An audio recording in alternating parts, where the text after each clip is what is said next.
Love influencers. They're fun to work with. But then I found out it's a two sides of the coin working with influencers. Yeah. It's fun because, you look up to them. They're Yeah. the famous people, 15 million followers, and you're, calling them up on the phone every day. But you quickly found out that they're not necessarily the most, I don't want to say this, in a nice way. I want to try to say it in a nice way, but they're not the most on time, on top of it, work ethic type people. Yeah. So, when it came down to it's a business, to be able to do what I was doing. And when they realized there's all the work that goes into it and all the things that they had to do, they just didn't want to keep doing it. Yeah.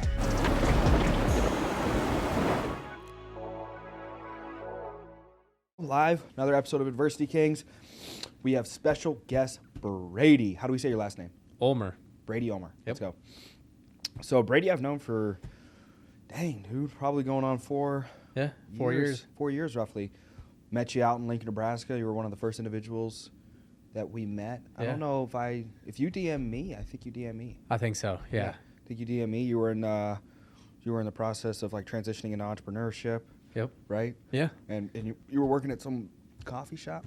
No. I was a delivery driver for a medical company. Oh, yeah. Yeah. Okay. Yes. And that was a pain, I remember. Yep. Did that for 7 years. Take us back, though, prior to that. What was growing up for you like? Yeah, growing up, definitely your typical Nebraska. Dad's a farmer, mom's a nurse. So grew up in that aspect. To be completely honest, I didn't do anything. I wasn't really in sports. I was not good at school. Definitely didn't do the school thing. I think I was a straight C student throughout high school. But I love being outside. So got outside a lot, just kind of did that thing. Did decent at school, and then college hit, and that's where I was like, dude, I don't know what I want to do really now. So that's where I was like, what do I do now? Because I was never raised, by parents that great parents, but they never were the business owner, or it was the go to college and get a degree type thing. So went to college with zero idea of what I wanted to do, literally zero idea. So I went just to go, and then after about a year and a half, I was like, man, this really is not good. I think I went to class realistically probably 20 times the first year. I just went to college and, got into the whole party scene for a while. Not really drinking, just I was a social person. Yeah. So I was like, did you go to the University of Lincoln? No, I went to Hastings. I went to a community college. So there was thankfully. a party scene? Oh, yeah. At a community college? Yeah. For real? That's all there was. Yeah? Yeah, because I went to Hastings. Everybody just went to a barn and... Yeah, basically. Yeah. You know what? There was a barn. There was a lot of barn parties. Yeah. Yeah. Let's go. Yeah. All right. So the college parties, and then what? What happened next? So that's when I decided after a year and a half, I was like, I've already spent 18 grand being here for a year and a half, and I was never going to class, sucked. I mean, I was failing out of a lot of classes. So that's when I was like, you know what? I just want to get into the workforce, so I might as well make money instead of lose it now. So that's when I entered into the workforce, took literally anything that came, and that was that medical job. Yeah. So that was the first thing that I got into, was the medical scene. First place that took me, paid decent, so I said yes, and I was there for, not at the same job, but in that same field for the next 7 years. Wow. Yep. And then, so in the midst of that 7 years, I must have met you into your 6th year of that? Yep. So you met me into the 6th year, but I mean, I entered that at 19, and at about 21, I was like, I cannot do this anymore. It was horrible. Yeah. So at 21 is when I really started to dive into entrepreneurship, try to figure out what am I going to do. Yeah. So 21 is when I really tried and, actually tried to get out of the 9 to 5 and get into the... What'd you try? Everything. Dude, I did everything. I did the network marketing companies. I did the real estate route. I tried doing that for a while. Started a lot of different businesses. I did the side hustle things. I tried to do a lawn care business, literally anything. Yeah. Anything that could, get me out of the job. But obviously, the e-commerce is what stuck initially. Yeah. Yeah. So when did you transition into e-commerce? So from 19 to 25 is when I was doing full 9 to 5 work. And then at 25 is when I really started to take it serious of okay, I got to get my shit together. So I started diving in, did what everybody usually does of get on YouTube, type in how to make money online. And then at that time, 4 years ago, was drop shipping. So drop shipping is what I decided. I was like, this is what's going to quit my job. This is what's going to get me into the business world. I started that with a good friend of mine 9 months into it. We were 9 months in, have never made $1 yet. A lot of the guys that started it with me decided like, hey, this is not working. We should probably just quit. I stuck with it. So after 9 months, we had no money still. We're still running the business. And then 13 months into it, I hit 96,000 in revenue in a single month. Wow. And quit my job 2 weeks later from that. Wow. Yep. That's insane. And Yeah. that was Trey, right? Yeah. Yep. You work with? Yeah. Yep. So pretty crazy. So after 9 months of no money, a couple months, 4 months later, hit a $96,000 revenue month. What product were you shipping? Dude, it was the stupidest thing. It was literally it was like a camera lens protector. Yeah. It was like for women. It was like blingy. Yeah. So you put it around the camera lens and it just stuck on there. Oh, yeah. I think it cost me like $1.50 and I sold it for like $15. Wow. Yeah. She has that. Yeah. Oh. You want one? Yeah, no.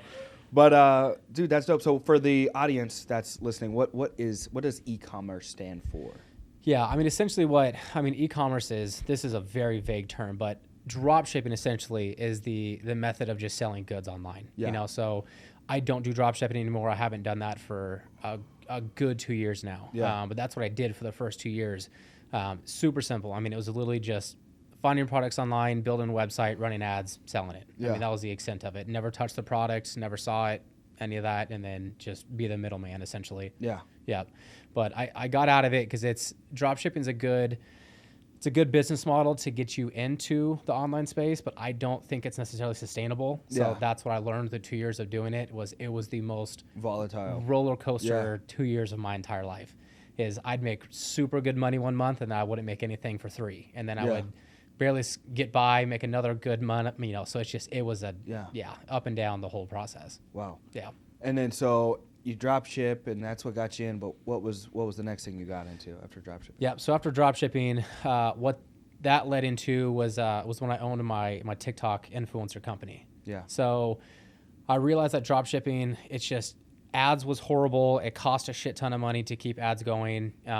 It was a very hard thing to do of run ads. So I was like, how can I get these products in front of millions of people without having to pay for it?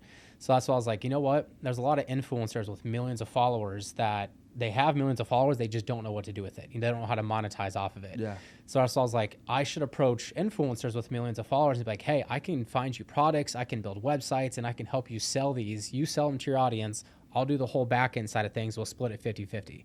So that's where I started my company, FIPA, For You Page Agency, and I did that for the next year and a half after that.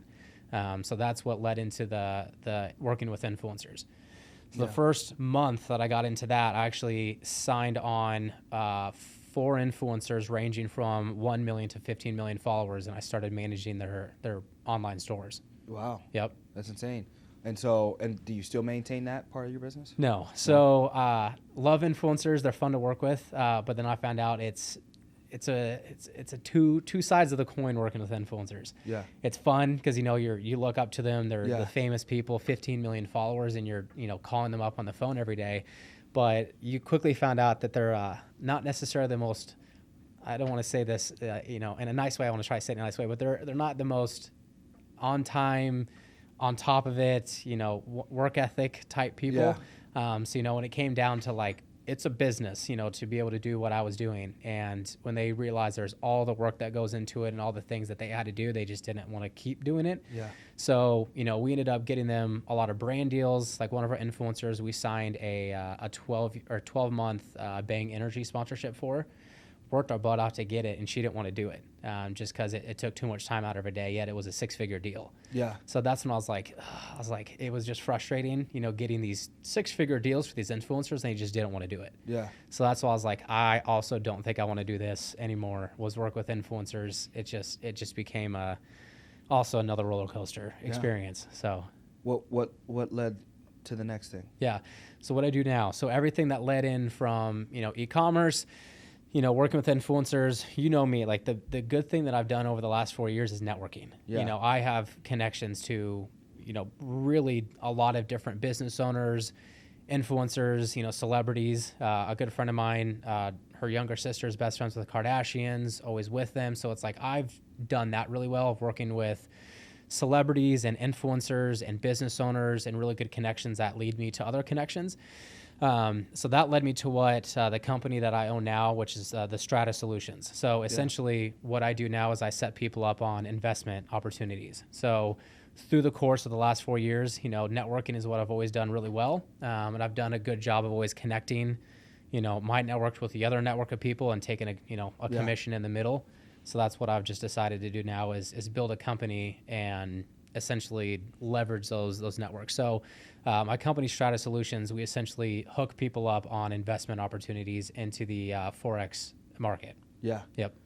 It sounds like Stratum Oakmont, or you know what I mean, from Wolf of Wall Stratum Street. Oakmont, yeah. Yeah. Yeah, so we got the name. It's funny you said that because I was literally watching Wolf of Wall Street the other day. But it's funny because Strata stands for Strategic ATA. Okay. So I sell ATA accounts as automatic trading accounts. Oh, okay, that makes sense. Yeah, so Amazon FBA, a lot of people are familiar with that business model. It's great. You can earn passive income with it. Yeah. It's really, really expensive to get into. I mean, you're Yeah. looking at 50 to 80K to get an Amazon store.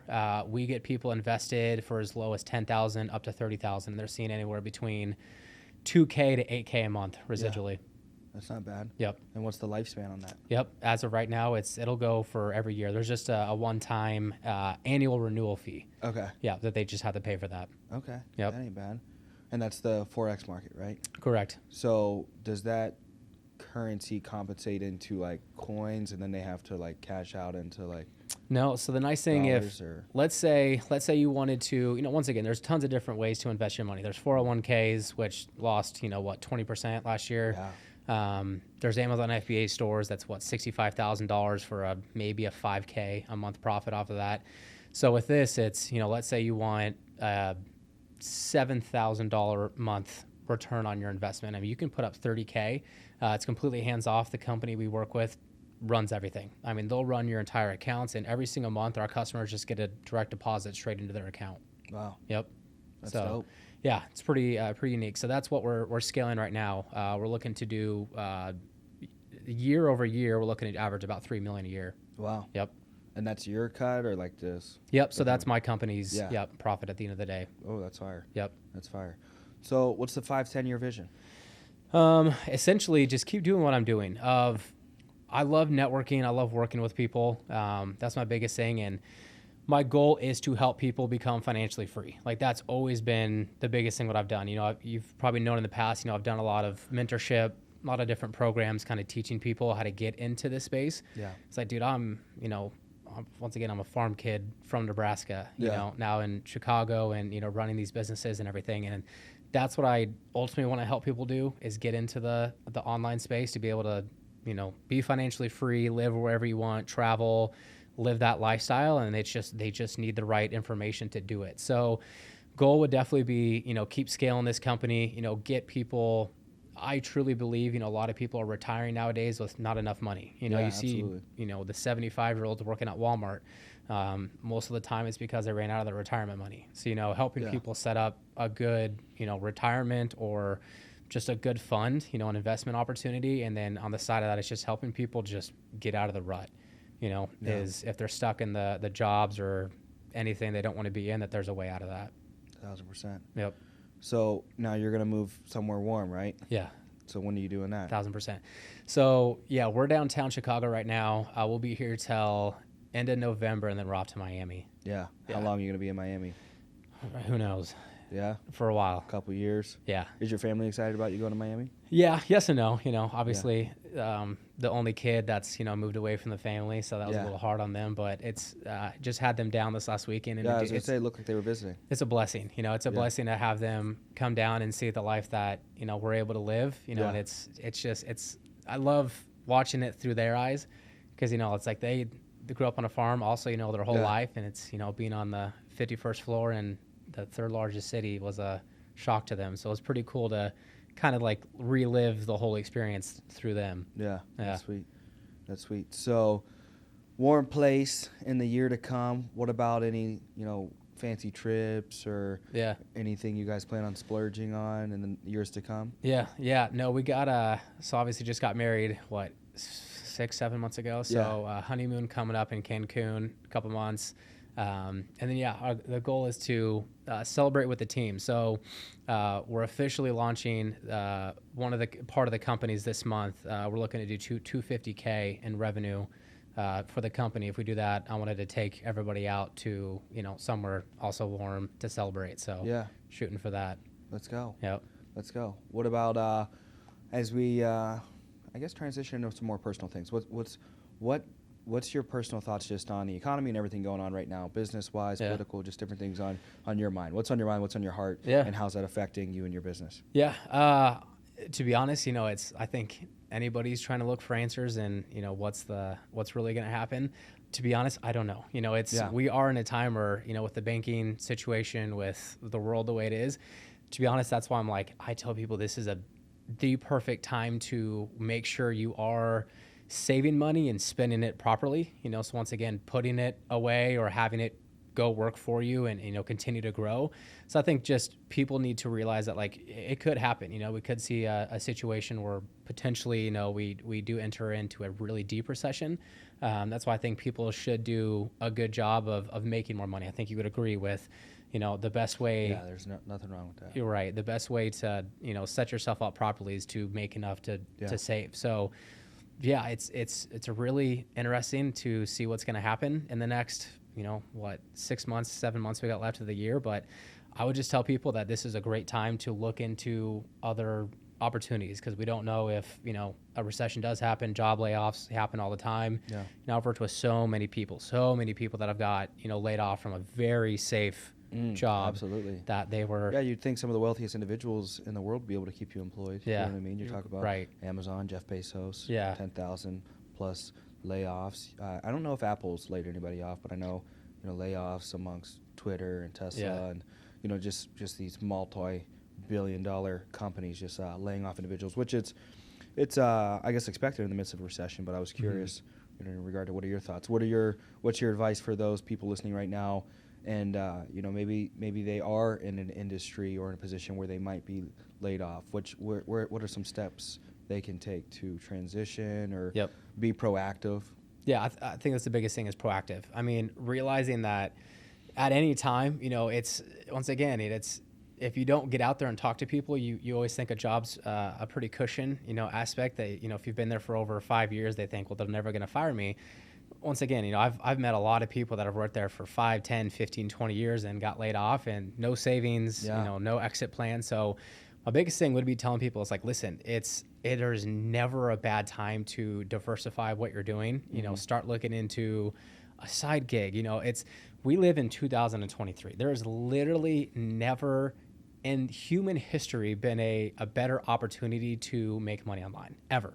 Yeah. We have more resources, than anything. Once again, the phone in our pocket is, the most resourceful thing we have. And that's what I tell people is just, you'd be surprised how many hours you spend a day on your phone.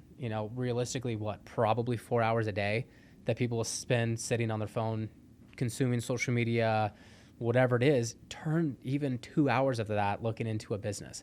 Yeah. Because that's what I did. And people need to realize that everything starts very, very small. I'm sure, in your opinion, we have an idea of how we think things are going to go, and usually after 6 months, it's nothing like that. So I think I would just tell people is listen, do something now, whether it's you're looking to make an extra $500 a month, that's a lot and it's going to start somewhere, but just tell people is you got to do something, 100%. Diversifying, having another basket to put your eggs in is always a good thing to do. And like I said, it's never been an easier time to get into the online space than we do now. Yeah, 1,000%. Yep. What are your political predictions, 2024? Well, how I would like them to go.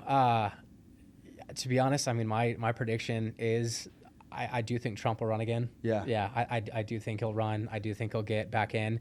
Just once again, look at the way the economy has gone in the last 2 years or year and a half or whatever since that Biden's been in. But what are your thoughts on his indictment?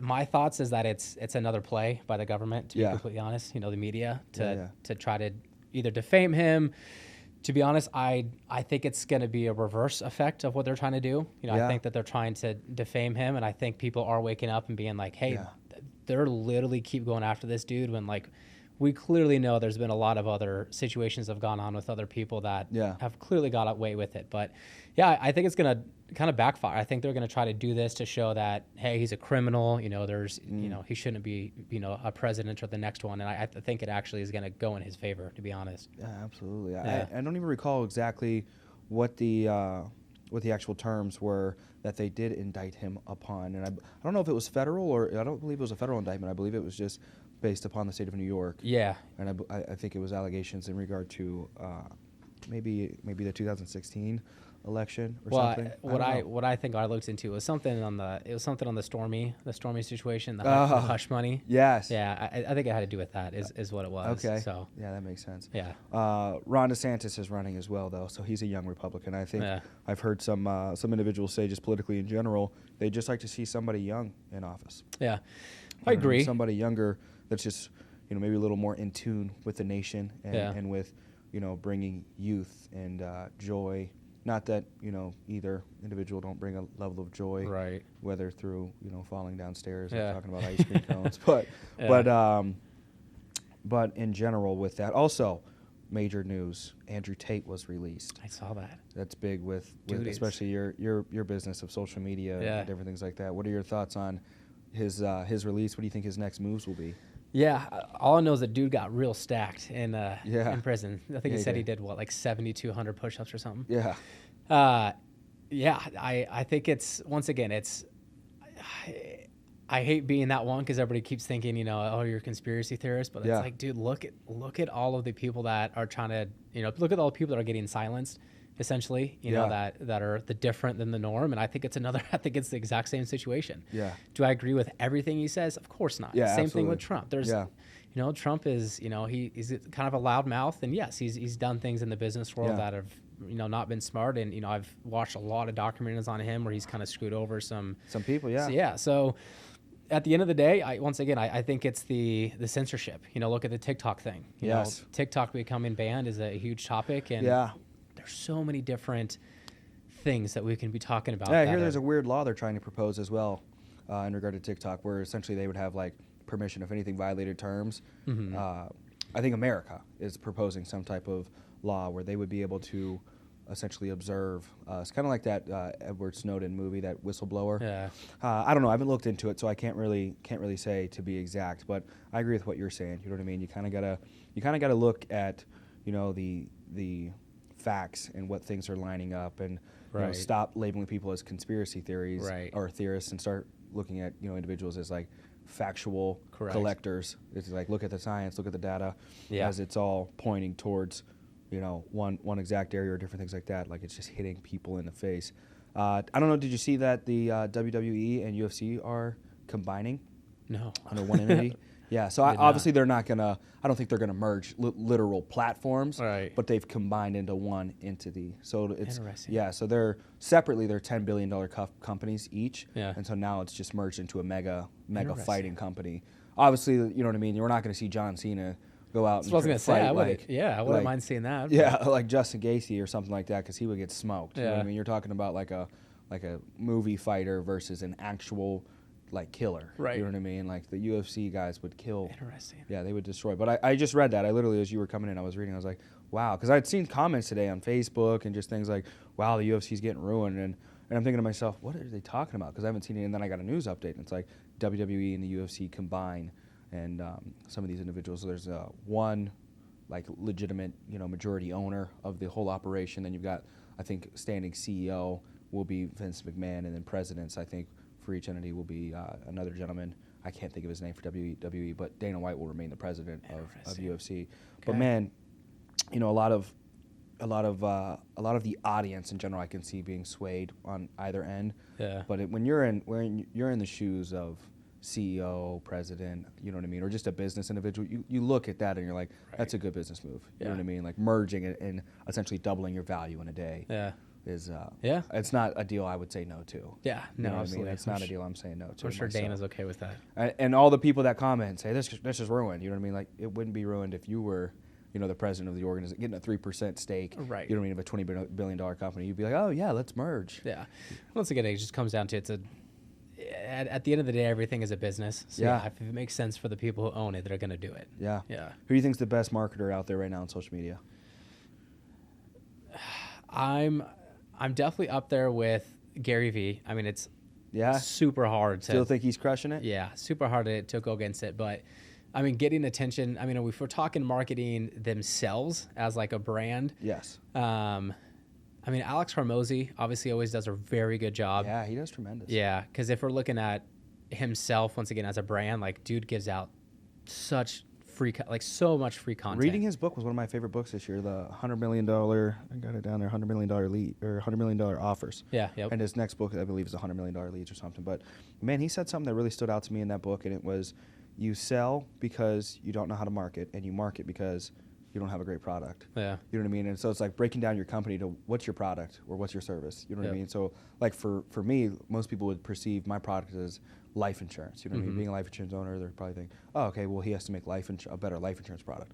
That's not the case. Yep. My product actually is my workforce. You know what I mean? Because the wealthier that my workforce truly is, the more individuals you're going to be able to attract, bring into the workforce, and then the more product we're actually going to be able to scale and distribute. Because a lot of people think, you know what I mean, every company is just vertical. You should be able to just bring one person or two people in and be able to just sell billions of dollars. Right. And then when you start to, expand horizontally, they're like, oh man, it's a pyramid or something like that. It's like, okay, well, I guess, Amazon's just the biggest pyramid out in the world. Correct. There's 100,000 people underneath Jeff Bezos and so many other individuals. Right. So if you really want to scale a company, it's a lot easier to do it horizontally opposed to vertically. Because imagine building something massive, like some massive structure, off of just some minor vertical base. You know what I mean? It's like nobody does that. It's like when you build a mansion, it's got a very solid foundation. You know what I mean? And going off that is, if I could like talk to anybody or like just talk to the masses and give them one advice, it's that. It's like everybody nowadays I get it. Everybody thinks online things or anything outside of a 9-to-5 is a scam. Yeah, and everything. Dude, so many people are just hurting themselves by doing that. My pappy told me it was a scam. Correct. Okay, dude, stay broke. Exactly. That's like, if I could hit on anything, like me personally, I am the type of person where I will say yes to everything. Yes. If an opportunity comes across, I'm the same way. I will say yes. And if it doesn't work out, that's fine. Yeah. If I get scammed out, cool. Now I know not to do it. Yeah. But it's like, dude, I've done very well in the last 4 years by doing that, by saying yes to just everything. Yeah. And figuring it out myself. And lo and behold, the things that I said yes to that people are like, oh, I don't know if I would do that, or that doesn't blah, blah, blah. Okay, well, look what it's done for me. And like, no offense, like you're still at that same position you were 4 years ago. 1,000%. Yeah, dude, if I could just give one advice to anybody, that's in a 9-to-5 setting, it's just like, yes, there's things out there that, use your head. If something is very clearly a scam, you can usually spot it. But for the most part, quit saying everything's a scam because you're afraid to try something. You're afraid to actually take a step because it's scary. Like, I'm sure you get it all the time. I mean, stepping 1,000%. Into a completely new world and doing new things, it's scary, and especially, putting money up front for it, it's the scary part too. Yeah. I remember buying my first course online. It was like $500. But dude, like $500 to me back then was like, that's everything. A lot. Yeah. That's like, that was that's literally more than my rent at the time. So I was like, it's a lot of money. And now it's like, I'm dropping, what, 30K a month on ads and stuff. So it's like, it's crazy. Just like everything is a stair stepper of like, take the first step, spend $500 to get education on something outside your 9-to-5, start working towards it. And then it does build over time. Absolutely. As we wrap up, I want to know favorite movie. Shoot, favorite movie. This is so cliche, but I'm literally trying to think of something different because I don't even want to say this. But it literally is probably Wolf of Wall Street. Yeah. I'm not joking. I rewatch it a lot just because like I'm in the business aspect. Yeah. And it's like I'm now building a team, underneath my company, and it's like I want the best of the best. So like I need to be a good leader. I need to like create that situation. So you want to emulate Jordan Belfort. Well, yeah. I'll emulate him in a lot of the ethical more ways. Yeah, I don't want to do everything he does, but yeah. Outside of that, surprisingly, also is The Founder. Have you heard of that movie? Yeah, the McDonald's I love The Founder. Like if it's a business movie of like somebody starting from nothing and coming up, like that's a huge thing for me. I rewatch that movie a lot. Yeah, let's go. What about, do you have a favorite book? Slight Edge, The Slight Edge. Yeah? Yep. The Slight Edge? Who's that by? I think it's Josh something, but essentially The Slight Edge, very good book. I recommend it to anybody because it doesn't matter if you're a musician, business owner, anything. It essentially just talks about, it's the concept of getting 1% better every day. Oh, yeah. Either you're slightly moving in an upward trajectory or downward, and it's so slight that you don't even recognize it. I like that. Yep. What about, do you have a favorite restaurant in Chicago yet? No, if you have one, that'd be great. We've been checking out a lot. That's our thing. Have you done Maple and Ash yet? No. Oh, do that tonight. Okay. Yeah. Maple and Ash. Yeah. Yeah. Don't not do it. Yeah. Yeah. Do it tonight for sure. Yeah. Dope. Is there anything else you want to add before we wrap up? No. Like I said, the only thing would be just anybody watching is just to go for it. You're never gonna know what happens until you try.